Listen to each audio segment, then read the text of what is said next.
अब शो से आउट होंगे रोहित चंदेल। रोहित चंदेल को ये एक्टर करेंगे रिप्लेस। आपको बता दें कि रोहित चंदेल इन दिनों लीगल कंट्रोवर्सी को लेकर सुर्खियों में रहे हैं। उन पर इल्जाम लगा है सेक्सुअल हरासमेंट का और पॉक्सो के तहत उन पर केस भी दर्ज किया गया है।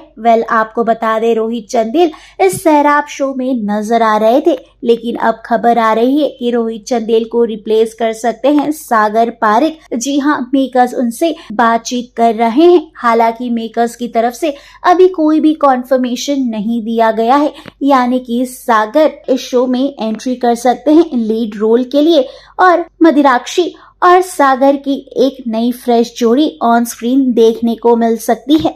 इस अपडेट को लेकर आपकी क्या राय है, मैं कमेंट करके जरूर बताइएगा और ऐसी ताज़ा तरीन खबरों के लिए हमारे चैनल टेलीचक्कर को लाइक से सब्सक्राइब जरूर करिएगा।